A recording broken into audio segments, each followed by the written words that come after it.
Hello everyone. This is a recording of experiment number 4, code conversion, that is from binary to gray code and gray code to binary code conversion. So the aim of our experiment here is to design and implement 4-bit binary to gray code converter and a gray to binary code converter. So first let's go on with binary to gray code converter. So the combination design is as follows. So it requires 3 logic gates, that is 3 XOR gates for converting binary code to gray code. So the process goes on like this. The most significant bit of the gray code will be exactly equal to the first bit of the given binary number.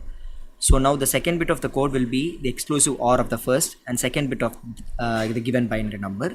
Similarly, the third bit of the gray code will be equal to the exclusive OR of the second and third bit of the given binary number. So this code conversion keeps going on. So the input and output variables for our model is B3, B2, B1 and B0, and the output variables are G3, G2, G1 and G0. So here we have the truth table where the binary input, the binary numbers is given as the input, and the converted gray code is produced as the output after conversion from the 3 XOR gates. So we have K-maps for the output, that is the gray code output, and we also have the Boolean expression for every single digit of the output converted gray code. So the Boolean expression for G3 equals B3, Boolean expression for G2 equals B3 XOR B2. Similarly for G1 it's B1 XOR B2, and for G0 it's B1 XOR B0. So this is how the circuit is designed. The components used include 4 input switches, and apart from that we have 3 XOR gates, and also we use 4 switches in order to represent the state of the output. So let's move on to the simulation and verify it with the truth table. So here we have the 4 switches which represent the binary input that we give, and these 4 lights represent the converted gray code output. So as we could see, initially when all the binary input values are 0, we could observe that the gray code output is also 0. So now when I turn on the input of the binary input B0 to 1, we observe that the output G0 also turns 1.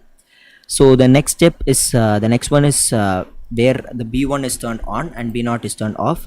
Here we could see that the output G3 and G0 are 0, and the output G1 and G0 are 1. So in that way the binary input keeps converting into gray code. Now let's move on to the gray code to binary converter. So here the process goes on like this. The most significant bit of the binary number will be equal to the most significant bit of the given gray code. So if the second gray bit is 0, the second binary bit will be same as the previous or the first bit. So this step keeps continuing in order for the conversion to happen from gray code to binary code.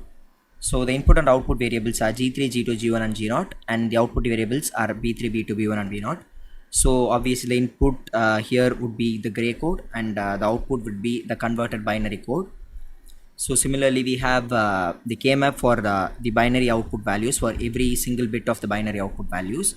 For B3 we also have the Boolean expressions derived from the K-map.